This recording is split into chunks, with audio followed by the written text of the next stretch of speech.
That... yeah. New collectibles. About the use of garlic and wooden stake. Dear brothers, I must draw your attention to a very important point. The use of garlic as a protection against vampires. Let's be crystal clear on the subject. Garlic will never protect you against those creatures. No matter how fresh and how strong and how smelly, garlic is totally useless as a defense. I can never say enough how damaging that novel of Bram Stoker has been. Yes, of course, population of Slavic countries place garlic cloves in coffins. Yes, of course, inhabitants of Santorini Island hang garlic on their windows. There would be so much to write about this place, and someday soon I hope to go back to this island to further explore its occult tradition. Well, I'm reading it completely nonsensically because I can barely distinguish the comma from the dot. I don't know. I'm just like, I mean, I see this one is a comma and this one is a dot, but while reading, it's just like they're small and whatever. But that is not to protect the living from the devil. It is to tell the dead that they are aware of their malevolence. It is a symbol, nothing more and nothing less. So please, by all means, yes, wear garlic, show garlic, hang garlic, and tell the shadows that you are not afraid. But if you are looking for a supernatural protection, you will have to search much deeper into the forgotten secrets of the occult traditions. For here is the truth, my fellow brothers. Garlic does not repel vampire, but all the fresh plants will hurt them. What? But all the fresh plants will hurt them? Okay. It is as if their blood could not stand the presence of botanical elements. I have seen an enraged volp flee... Volp? What is a volp? Enraged volp flee when whacked with a rose. Yes, a simple rose. I have witnessed a violent icon fall down and beg for mercy when struck by a wooden stake. I don't know why it is so effective, and I would give my left arm to find the answer to that mystery. But the truth remains, nevertheless. Vampires are very sensitive to fresh herbs, plants, and woods. Okay, whatever. I guess Volp and Econ are types of vampires? You're disgust on every street corner. I wonder what your last Hey dude. would be. Good evening, sir. Can I help you? Unless you're here to fix my face. No. I don't think you can help me. I'm Dr. Reed. I've recently taken the position... You guessed right, Doctor. German shell took my pretty little mug right off. But they still call me Thomas Elwood.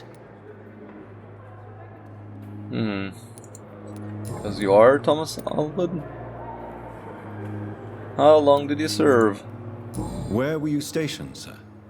Did you serve for long? I really don't want to talk about all this shit. No offense. I was pushing too much. I served in France myself. I just wanted to know what happened to you. You were an officer, weren't you? Then I doubt we fought the same war, sir. No offense. Right.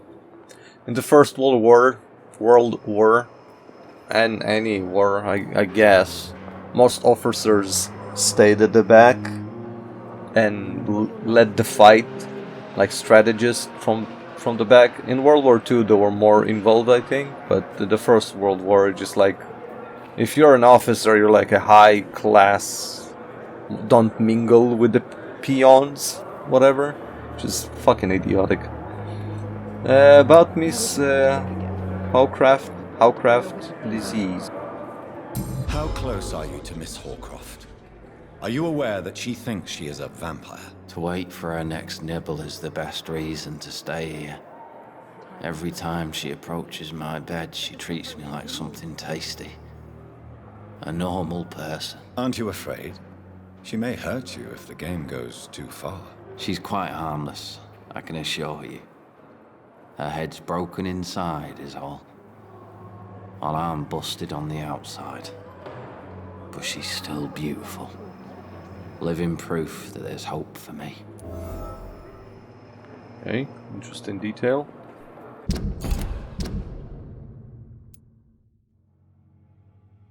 Thomas sees Thelma Howcroft as living proof that there is hope for him. Yeah, alright. Oh! Wait a minute. I just noticed something. So there's he's like the big dude. And those are the people involved in this hospital. I see. Who is this? That's the father. And then you have don't know who that is.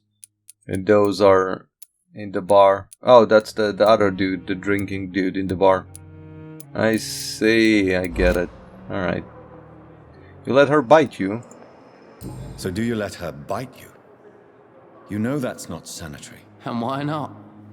She's only supping a few drops of me blood. And the pain, it's real for once. She could decide to bite less willing patients. Then it's another good reason for me to stay here, Doctor. She's mentally disturbed. You do realize she's mentally disturbed. It's called the Cotard syndrome. She truly believes she's a vampire. In her madness, she never refers to my scars. And frankly, if I could, I'd join her world. It seems much more fun than the real one. And my cat came.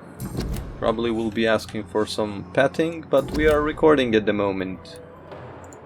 Ask the personal question. How is your stay with us? This one requires a hint. Interesting. How is your stay with us, Mr. Elwood? Oh, it's bliss. I just escaped death in the trenches to be surrounded again by the moans of the dying. Can I ask you precisely why you're a patient here? It's the pain, sir. The drugs don't work. It just hurts under the scars, if you get my drift. Can I do anything? Can I do anything for your pain? Nurses gave me a bunch of pills. No effect. Told you. It's like the flames are under my skin, burning away. Who is treating you? Who is treating you? Is someone in particular looking after your case? Nobody since the old and tired doctor spoke to me. Started to think I was forgotten about. Wouldn't blame you. You don't seem worried by that. My face hurts so much more when I smile or cry. I've learned it's easier not to speak. But be assured I'm smiling inside.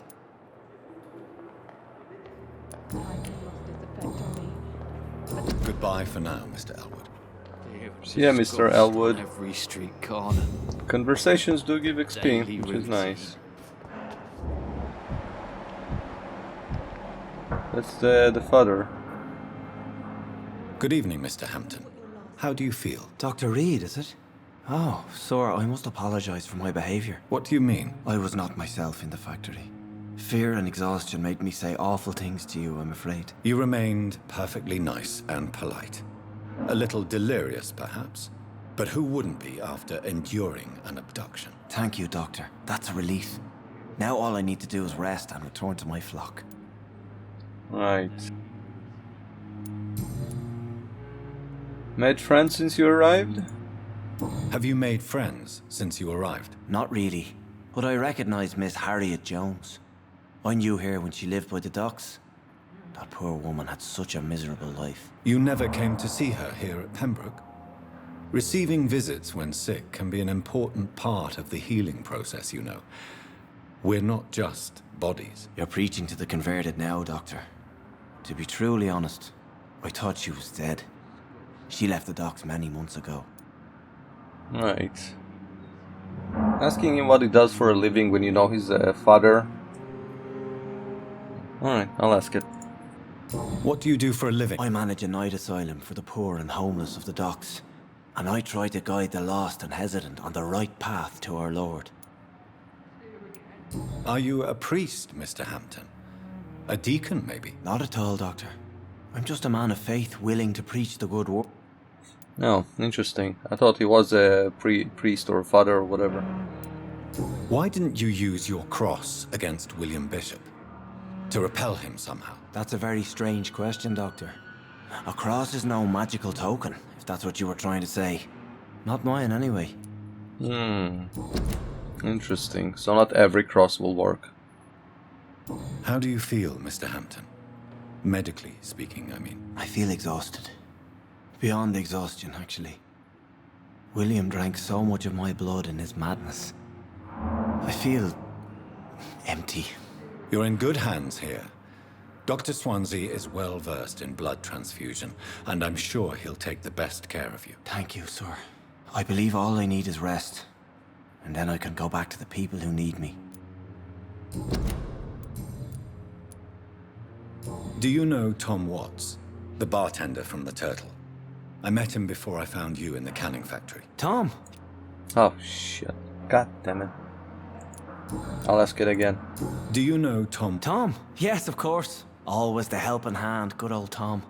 Without men like him, corruption and despair would have wiped out the East End long ago. Right. Despair? People are still in despair. How could it be otherwise? The authorities have left us all to rot in this contagious nightmare. No drugs, no advice, nothing. It's a damn shame. Corruption? Who should I avoid in this part of town, then? Any particularly evil figures? Not really. Most men and women are just doing their best. And it's not my habit to speak ill of people I know, Doctor.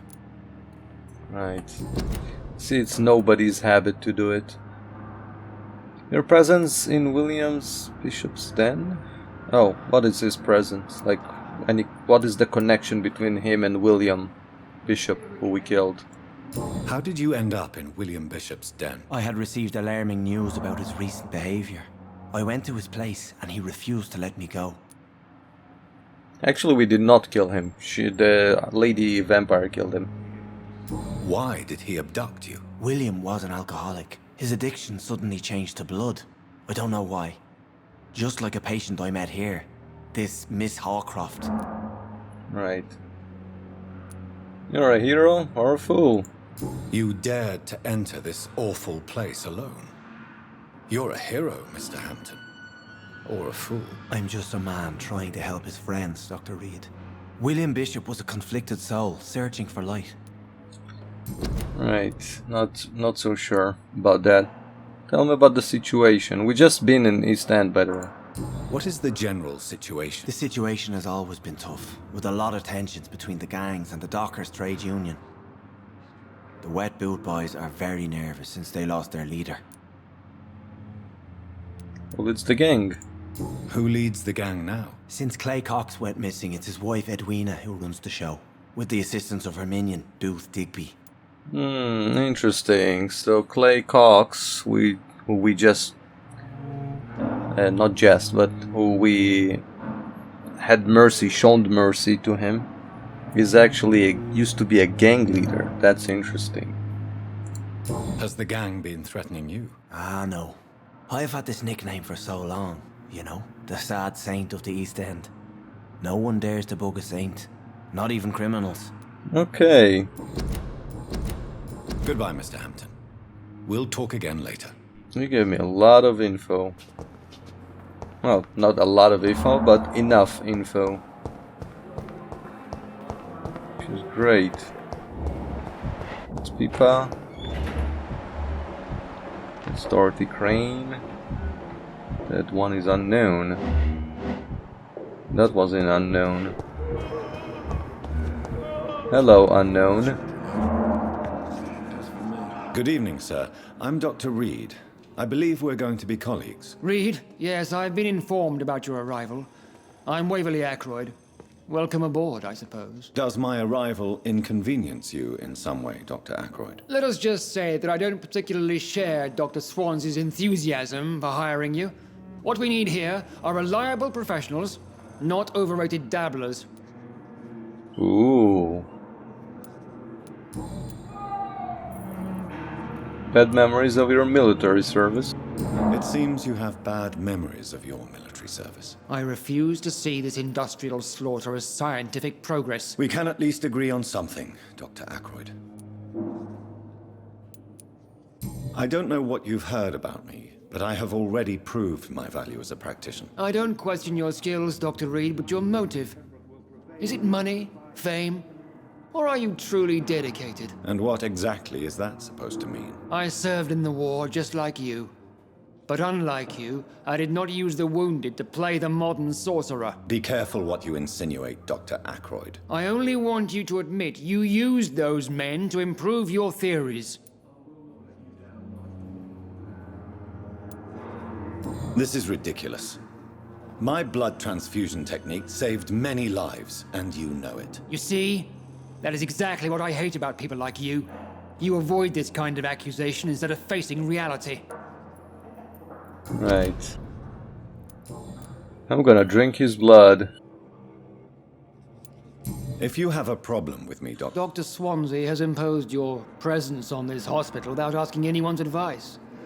The benefit of his position. But I don't agree with it. I know we've never met before, but I believe this hospital could use all the help it can get. You will agree with that, I'm sure. Oh, but I have heard about you, Dr. Reed. Of course, you can't say the same about me, since I have not wasted my time courting the press. God damn it, I want to mesmerize his ass.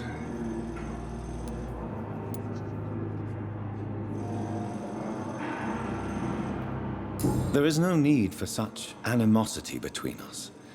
Don't you think the epidemic is already enough to deal with? That is one point we could agree on.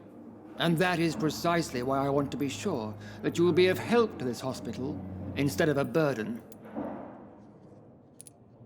Since your tenure in this hospital is longer than mine, perhaps you can tell me more about this place. Let's just say I'm tired of the carelessness around me. I have always respected the skills of Dr. Swansea, but over time his enthusiasm has become displaced. Carelessness? Exactly what are you talking about? We're here to save lives. The people who trust us are not volunteering for experimentation. They're here to be healed. I don't intend to run any radical experiments, Doctor. Even if I, as any good practitioner should, express an interest in pushing the boundaries of medical research. Modern medical methods were created through audacity and ego. But there are rules in our line of work, and they're here to protect our patients. What is this? Waverly disproves modern medicine method. That is interesting. Why would you do that? Okay. Yeah, I was hoping it would open a new conversation. Thank you for your time. We'll talk later. Find your office on the second floor and find who is spying on Thelma.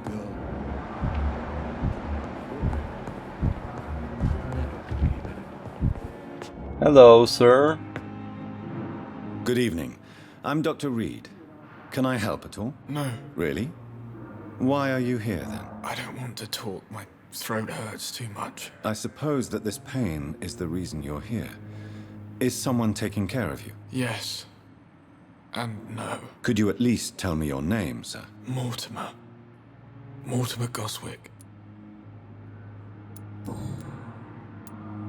Tell me about yourself, Mr. Goswick. I don't want to talk, Doctor.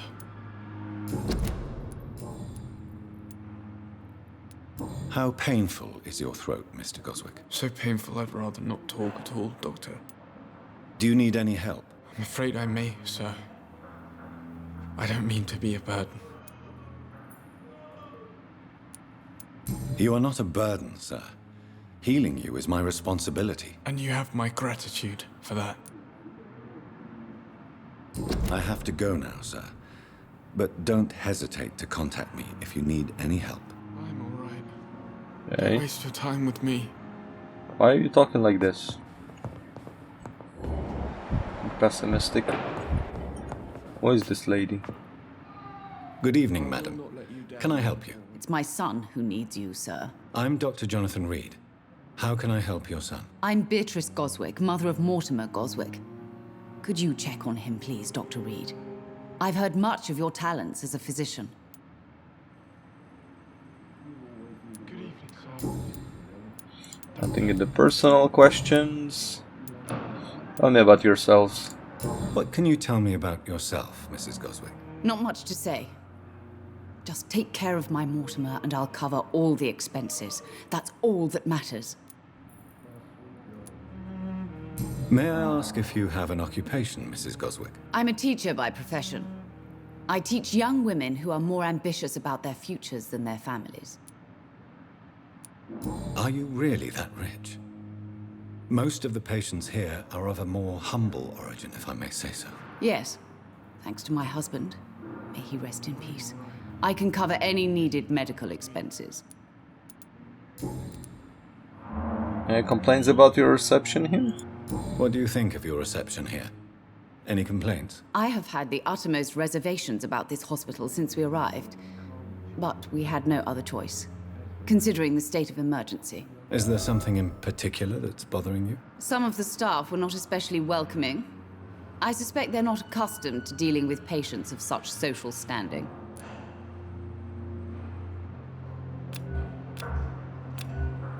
Do you No, she require doesn't. medical attention as well? I have other concerns. Clicked that by mistake. I want to click tab to see this. Beatrice questions the hospital's efficiency. Tell me about your arrival. Tell me more about your arrival at the Pembroke Hospital. What gave you such a bad first impression? The ambulance driver was quite rude, for a start. And that nurse, Miss Hawkins, seems to have quite a dubious attitude. What do you mean? She managed to secure a bed for my son despite the epidemic. It was a relief, but it wasn't cheap. Okay. Oh, that's a thing about Pipa. Pipa saves beds for patients who can pay. She charged you? She charged you for a bed? Yes, and I paid without question, considering the urgency of the situation. Not sure if I should say it, but I will. I share your concern, Mrs. Goswick. Be sure that I'll talk to the people involved. I don't expect compensation, Dr. Reed.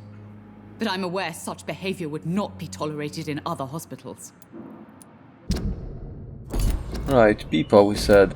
Okay. Just making sure. Goodbye, Mrs. Goswick. Don't See waste ya. your time with me. I will not let you down, my boy. That one is unknown. We'll finish this room. Hey, dude. Good evening, sir. I'm Dr. Reed. May I help you? I don't know if a third opinion is needed. Your colleagues are already arguing about my condition. I see. Would you mind telling me more about your situation? I'm Harvey Fiddick. All I want is to get me bloody arm fixed properly. What's wrong with your arm? Tell me about yourself, Mr. Fiddick. I'm just a regular guy waiting to get his arm fixed, so I can return to work and to my family. I was more curious about what you were doing before being hospitalized. I'm a carpenter, and a good one too. But that means I need both arms to feed my family, Dr. Reed. Are you satisfied with your treatment here? Well, it's clear that I've chosen a bad time to be injured. Forgive my bluntness, but you seem overwhelmed by cases of the flu. I won't lie to you about it. I'm afraid we are. Are you sure you don't want to operate yourself, Dr. Reed? I have the feeling you're very capable, and your colleagues seem to think so too. In other circumstances, you would be right. But for now, I don't think I can take on the responsibility. My apologies. Tell me about the doctors who are arguing about your case. Strickland and Aykroyd. They both want the best for me, but there's a lot of pride there.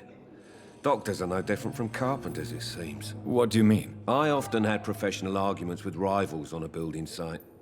Difference is, I disagreed about wooden nails, not flesh and bones. Right. Sorry that I'm not reading the questions, because I read the question and then Johnny Boy here will say the same, or read the question in his way, so just pointless, maybe. Right. Okay. See ya, dude. Bye for now, Mr. Fiddick. I'll see you later. My sweet girl. Wow. Reads me like a book. Yay. Keep anything. Stashy stash. Unfinished letter.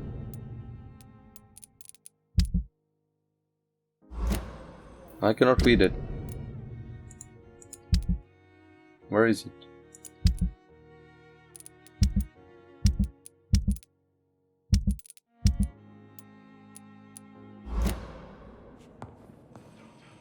Wow, that dude is encased inside the pillow. I will not let you down, my boy.